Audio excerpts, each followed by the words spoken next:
తరగతి 8వ తరగతి, విషయం గణితము, అధ్యాయము కారణాంక విభజన, పాఠ్యాంశము బీజీయ సమాసాల కారణాంక విభజన.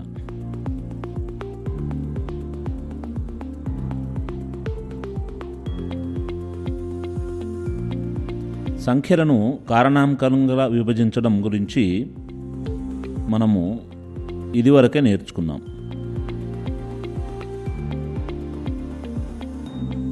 ఇప్పుడు బీజీయ సమాసాల కారణాంక విభజన ఏ విధంగా చేయాలో నేర్చుకుందాం.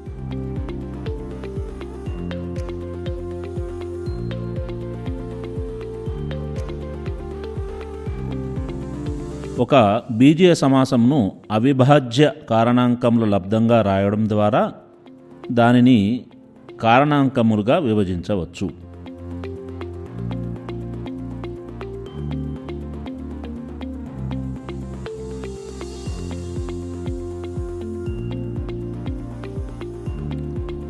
మొదటగా ఏకపదుల కారణాంక విభజన.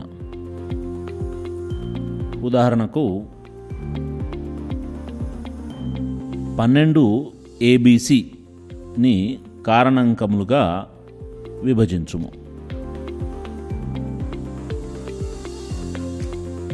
12 ABCని మనం కారణాంకాలుగా విభజించినట్లయితే 12 యొక్క కారణాంకాలు 2 ఇంటూ 2 ఇంటూ 3, అదేవిధంగా ఏబీసీకి A into B into C. కావున 12 ABC యొక్క కారణాంకములు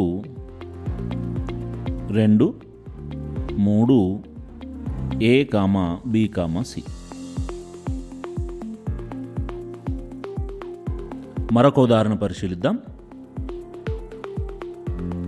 21 PQ2Rని కారణాంకములుగా విభజించుము.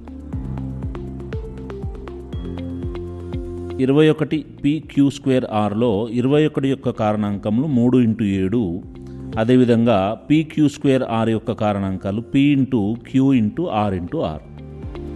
కావున 21 PQ2R యొక్క కారణాంకములు 3, 7 మరియు PQRలు. ఇప్పుడు బహుపదుల కారణాంక విభజన ఏ విధంగా చేయాలో నేర్చుకుందాం. మొదటగా సామాన్య అనగా ఉమ్మడి కారణాంకముల పద్ధతి ద్వారా మనం కారణాంక విభజన ఏ విధంగా చేయాలో చూద్దాం.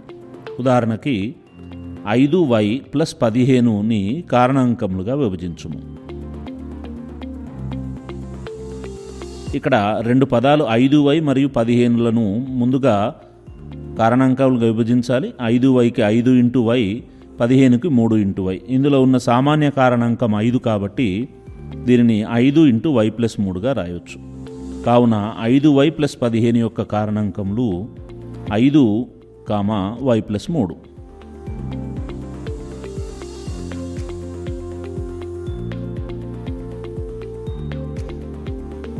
మరొక ఉదాహరణ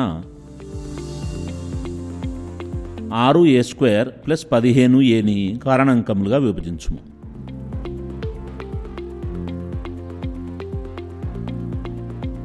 పదాలను కారణాంకములుగా విభజించినట్లయితే 6a² యొక్క కారణాంకములు 2 into 3 into a into a, అదేవిధంగా 15 యొక్క కారణాంకములు 3 ఇంటూ 5 ఇంటూ a. ఇక్కడ మనకి సామాన్య కారణాంకము 3a కాబట్టి దీన్ని 3a ఇంటూ 2a + 5గా రాయవచ్చు. అప్పుడు కారణాంకాలు 3, A, 2a + 5.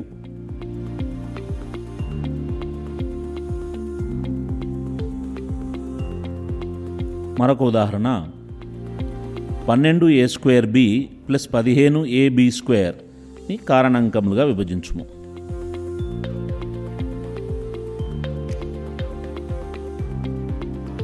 a²b + 15ab²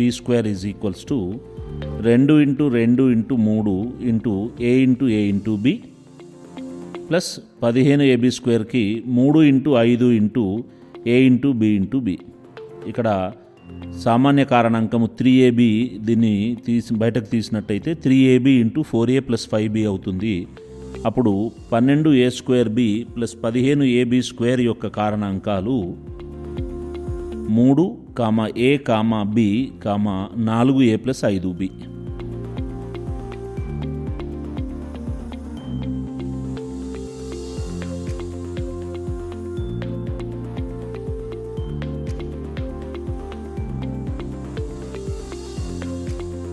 మరొక ఉదాహరణ 3x² yz plus 6xy² plus 9xyz² కారణాంకములుగా విభజించుము.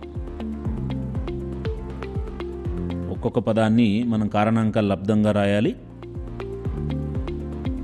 3x² plus 6xyz plus 9xyz² is equals to 3 into x into x into y into z plus 2 into 3 into x into y into y into z plus 3 into 3 into x into y into z into z. ఇక్కడ ఉమ్మడి కారణాంకములు 3xyz కాబట్టి సమాసము 3xyz into x plus 2y plus 3z అవుతుంది. కావున ఇచ్చిన సమాసం యొక్క కారణాంకాలు 3, x, y, z, x plus 2y plus 3z అవుతాయి.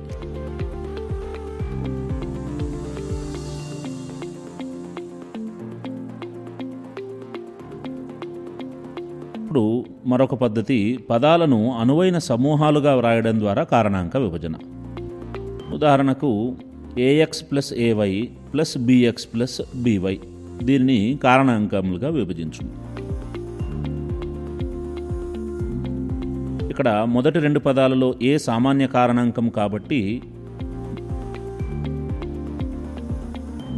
ఏని మొదటి 2 పదాలలో ఉమ్మడిగా ఎంచుకున్నట్టయితే a into x plus y, అదేవిధంగా చివరి 2 పదాలలో b ఉమ్మడిగా ఉన్నది కాబట్టి దాన్ని b into x plus y. ఈ 2 పదాలలో ఎక్స్ ప్లస్ వై అనేది ఉమ్మడిగా ఉన్నది కాబట్టి మనకు లబ్ధం x plus y into a plus b అవుతుంది. మరొక పద్ధతి ఇక్కడ అమరికను కొద్దిగా మార్చినట్టయితే ఎక్స్ ఉమ్మడి పదాలను మొదటగా వై ఉమ్మడి పదాలను తర్వాతగా రాసుకోవడం ద్వారా మనం కారణాంకాల లబ్ధంగా రాయవచ్చు. ఈ విధంగా అనువైన సమూహాలుగా రాయడం ద్వారా మనం కారణాంక విభజన చేయవచ్చు.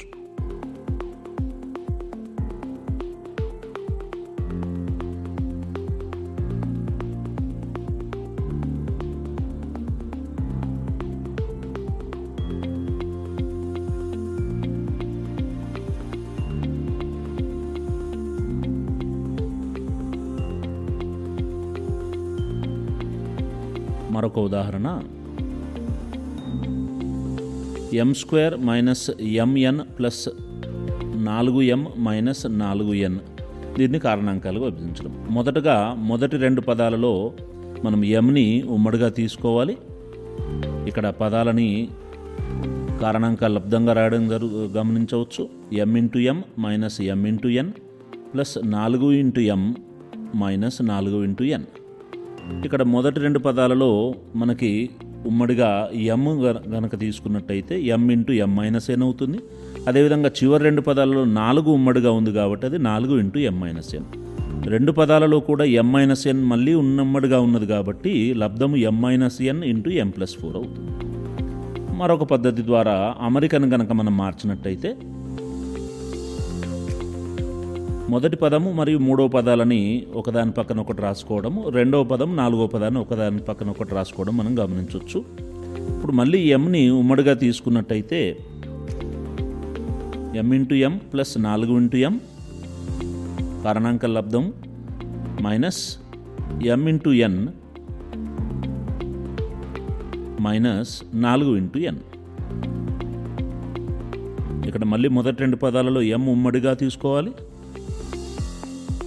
m ప్లస్ 4 2వ పదం అవుతుంది. అదేవిధంగా చివరి 2 పదాల్లో మైనస్ n ఉమ్మడిగా తీసుకున్నట్టయితే m ప్లస్ 4. ఇక్కడ m ప్లస్ 4 మళ్ళీ 2 పదాలలో ఉన్న ఉమ్మడి కారణాంకం కాబట్టి m plus 4 into m minus n.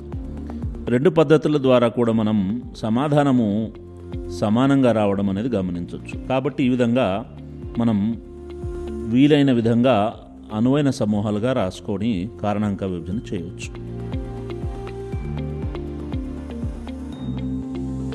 మూల్యాంకనం. మొదటి ప్రశ్న 12xy ప్లస్ 15yz 18xyzల ఉమ్మడి కారణాంకాన్ని కనుగొనము. రెండవది 25x² మైనస్ 30xy² కారణాంకములుగా విభజించుము.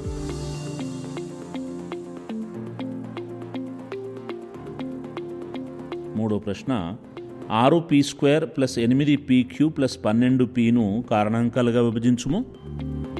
నాలుగో ప్రశ్న x³ minus x² y² minus xy plus y³ కారణాంకాలుగా విభజించుము.